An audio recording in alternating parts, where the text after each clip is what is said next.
My favorite promo that I worked on was actually the very first promo. Like, I worked with actor John Candy on 3 radio series that he did.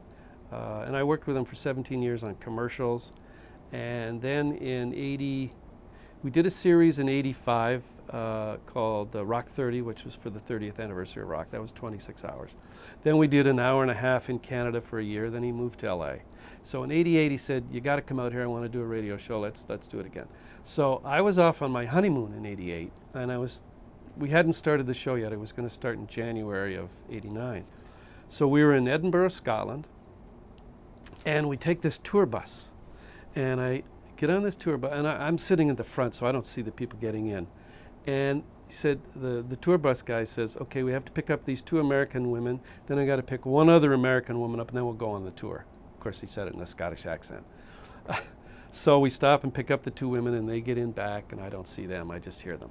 And then the 3rd American woman gets in at a separate hotel. And she gets in and she starts talking, and I know that voice. And they're saying, "Well, to her, what do you do?" "Oh, I work in cartoons, I work in Hollywood." And I turned around, and it was June Foray. June Foray was the voice of the Warner Brothers cartoons.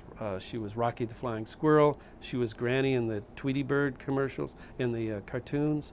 She was Smurfette.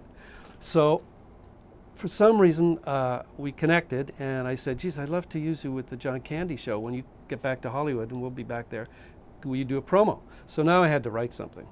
So the way the John Candy show worked, it was called Radio Candy, with a C slashed out and a K, because radio stations west of the Mississippi in the U.S. start with a K.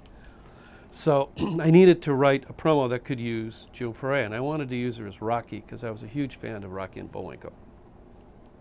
So I wrote this promo for the Rocky movies.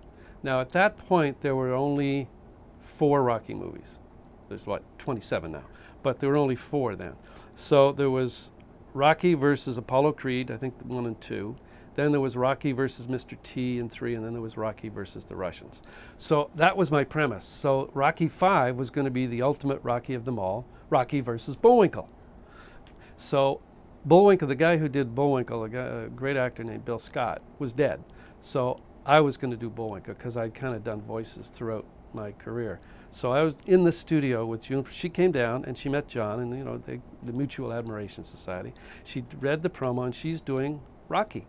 "Hokey smoke, boo." I can't do Rocky, but so I'm standing there at the other mic beside her in the studio going, "Yeah, holy smoke." And I got paranoid.